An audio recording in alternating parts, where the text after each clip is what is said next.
Hello, and welcome back to another episode of Critical Reactions with your host, Bryan. We're going to finish up this week with a Pride track, a song from an LGBTQ artist or a band with an LGBTQ bandmate. Let's see, the person who brought this to my attention is JC Farnham. Says, in an interest of variety, how about Flies by the band Nervus, queer alt punk. They also have a new album out on June 24th, so it could be fairly timely. Hey, today is June 24th. Okay. Well, yeah, was not planning that. Let's get into this then. We're gonna check out Flies by Nervus. Let's see what they're bringing to the table today.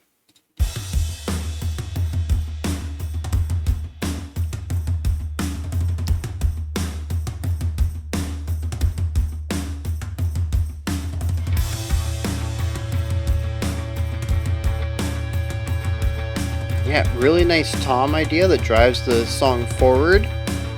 Tension being risen by this guitar tone.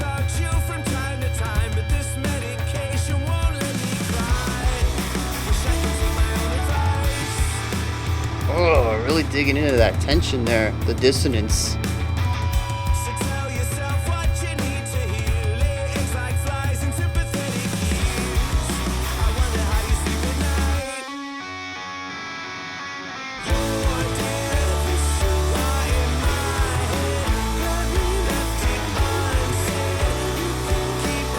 Interesting to have the vocalization under all this.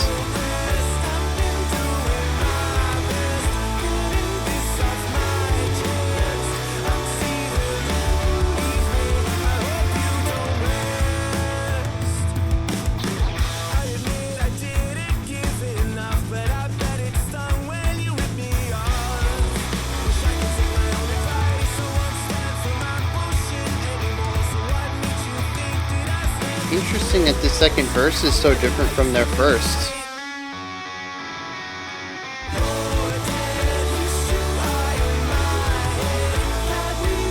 We have a very wide vocal melody here.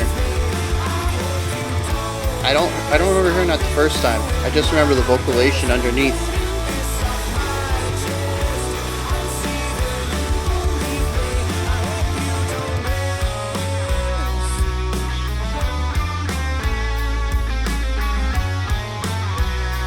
Interesting dyads.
Yeah, so I legit enjoyed that. It's it's funny because it feels like a slightly edgier Weezer, like some of their older stuff, closer to Hash Pipe. Until like the harshes came in there in the bridge, and I was like, oh, okay, so they are kind of really pushing a little bit more into that punk area than the pop. But yeah, like this seems like a pretty straight up pop punk track, but I enjoyed the little nuances here that kind of separate it from.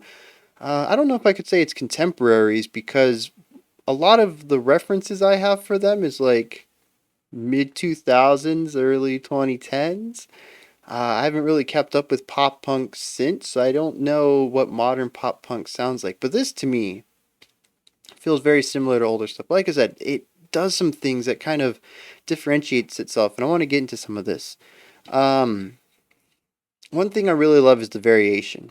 I had mentioned that verse 1 and verse 2 had very different ideas going on, where verse 1 kind of went with a volume level wise like a 4, and then pushed it up to a 7, and then bring it back down to the 4, and kind of jumping back and forth between these two moments, while also creating a sense of harmony and dissonance, where the heavier section played around a little bit with some tones that kind of scraped up against some of the other notes that were being selected. Now, another thing that happens though is not just in this micro idea of having the variety of this smaller to larger, quieter to louder, harmony to dissonance kind of idea on just in the verse, but when you look at verse to verse, they're very different. Right, we had that one idea, and we went to more of a traditional pop rock kind of style with emphasizing downbeats and using chords while still jumping back and forth between the more consonant and the more dissonant idea. The three verses were all different as well. I had mentioned how much I was enjoying the vocalizations, the oohs or ahs or whatever they were under the vocals in the first verse. In the second verse, though, I heard gang vocals as well on the outside. Just some extra width to that core vocal line, not the vocalization itself, the actual words with lyrics to them. And then on the third verse, when we finished the song out, we actually got rid of the vocalization entirely. And instead of having a across the board extra width, we had gang vocals on the two major words, the ba ba da da da da ba ba, like those two hits had the gang vocals instead of the entire line being harmonized or widened. And then of course the fourth time this chorus comes around, we cut everything out except for hand claps and the vocals, and we get an interesting combination between harmonized ideas and vocals and gang vocals on these two major points of the sentences. So four choruses, four different ideas on it. I love it. All right, you guys know, well, longtime viewers anyways, know that I'm all about the variation, especially for choruses. You're going to play it for me 3 or 4 times. By the fourth time, I'm kind of done with it. Unless, I mean, has to be raw perfection that I'm still jamming along with it by the fourth time. And even then, it's a chance I'm going to get tired of it before I get tired of the verse, and I'm just going to have a negative connotation to the song overall, especially if I listen to the album frequently or the single frequently if it's stuck in my head. It just has a higher chance of getting to that overplayed point faster because you're giving me the same idea way too many times. And that's what I love about this. Every single time it comes in, there's something different about it. Um, so yeah, like I said, the two verses, wildly different. The four choruses, different stuff. Just the idea of variation across this entire song is a strong point that I absolutely love. Um, I do like the chorus. I think the chorus is interesting. It heavily reminds me of Weezer. Some of that is going to be in the chord progression. Some of that's going to be in note choice and melody, and it's also just going to be in the general phrasing of it, which the general phrasing kind of leans just into generic pop rock, pop punk anyways, but for some reason, just specifically, there's got to be a Weezer song that was probably a single, because I never really listened to Weezer much, that utilized a similar rhythm, because it's just so ingrained. That chorus just kind of screams it.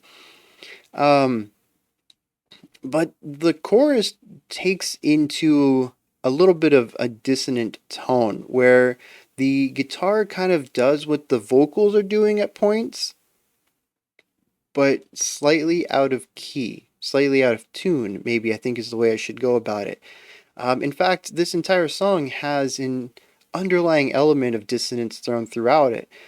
There's many points when we have a harmonizing idea, but the two instruments that are harmonizing are not tuned perfectly. So while they might be playing a consonant harmony or even playing the exact same notes, it feels dissonant. It feels out of tune.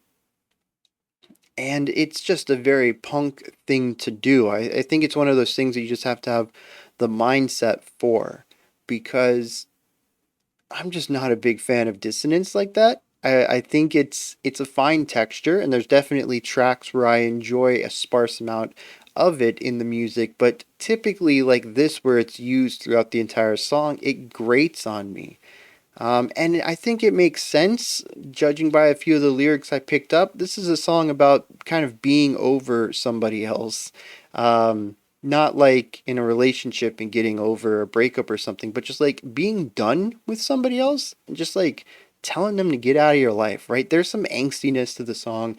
I think the dissonance works thematically. It's just it's a bit much for me, especially since it's not really a dissonance based in harmonic theory. It's a dissonance based in tonality, which is just, that's a whole different can of worms there, at least for me. Some people are going to listen to it and love the rawness of it. And, there's definitely been, especially some indie rock songs, where I've really enjoyed the extra dissonance and tonality issues, tonality choices, I think we can say is a more positive way, that went into the sonic creation of the track. And like I said, there's been some that work for me, but this one just doesn't. I think it's because of the pop ideas that kind of fit in here. Like if this was pure rock or pure punk or something closer to hardcore, I'd be like, okay, that's just, it works. It fits better with the overall sonic qualities.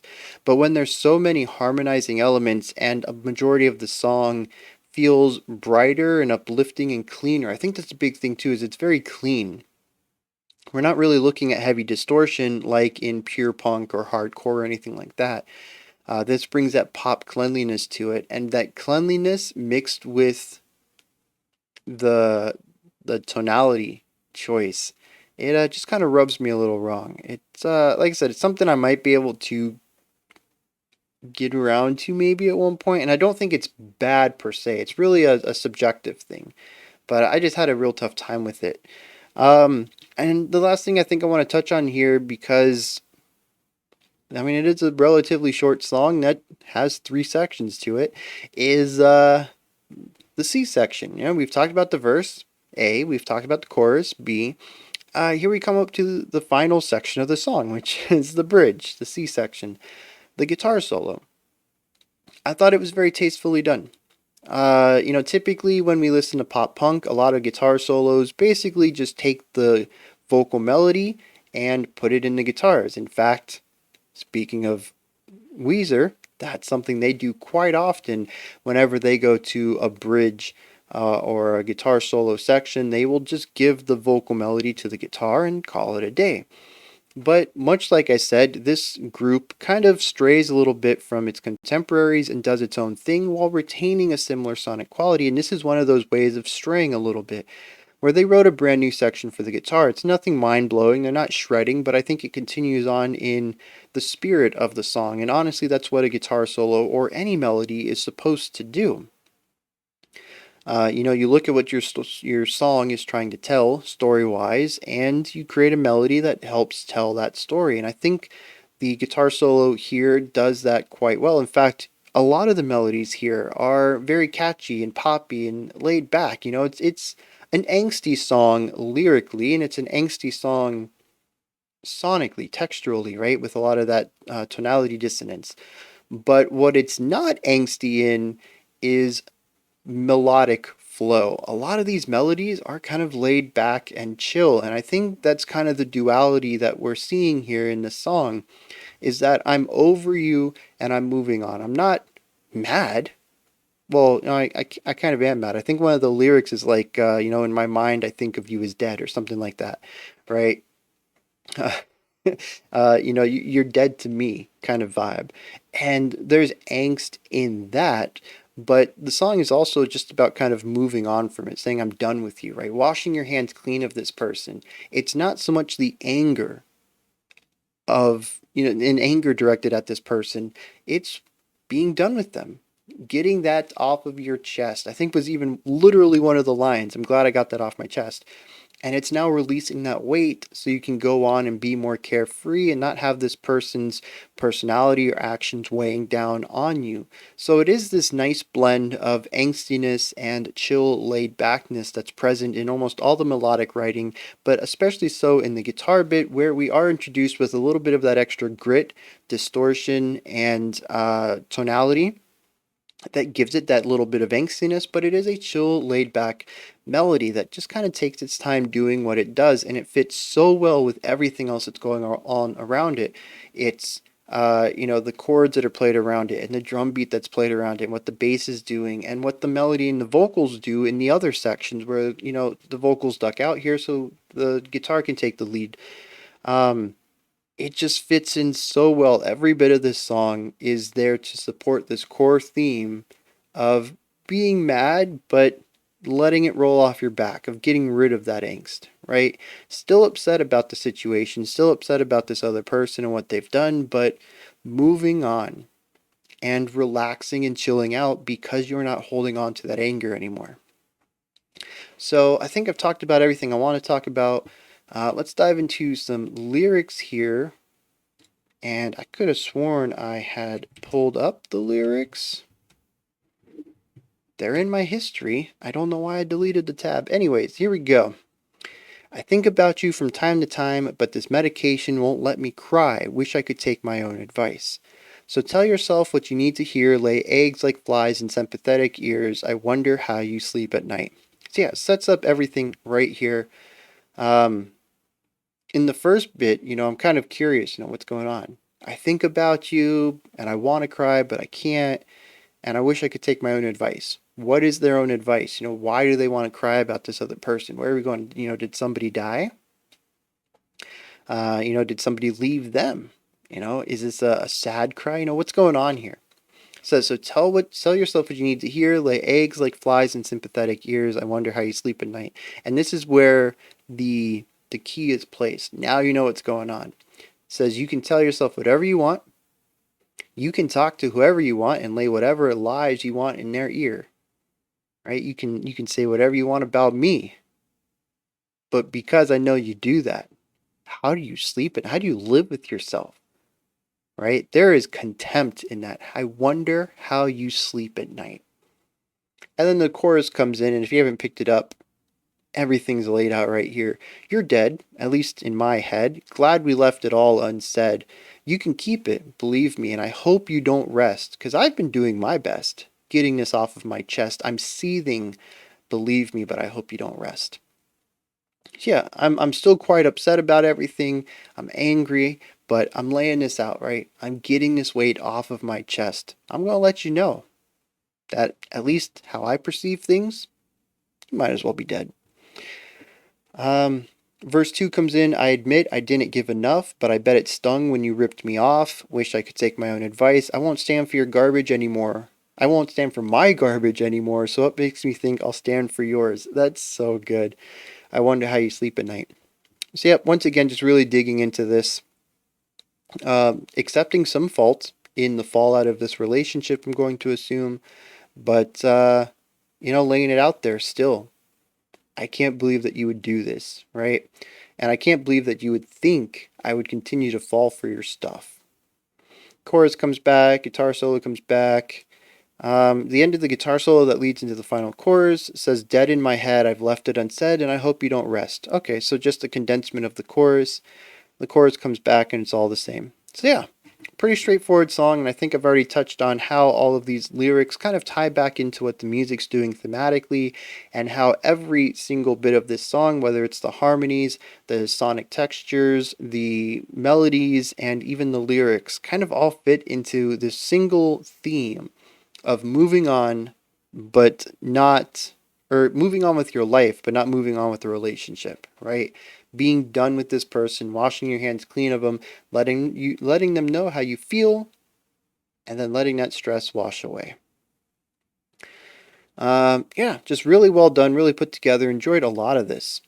Might have to check out more from them. And I mean, the album did drop today. This was from their 2019 album, so I mean, maybe a good time to jump in right now is with their new stuff.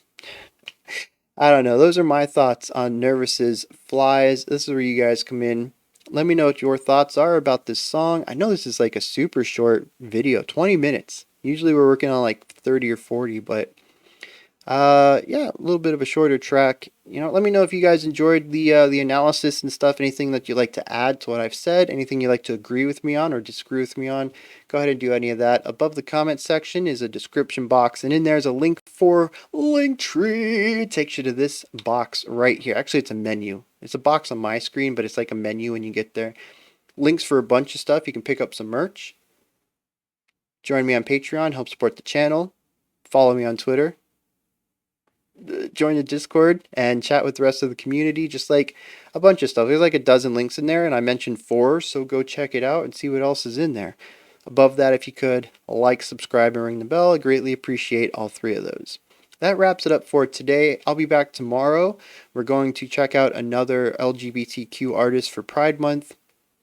Sunday, patrons, if you're in the critic or higher tier, make sure you log in for the live stream at 11 a.m. Eastern Standard Time.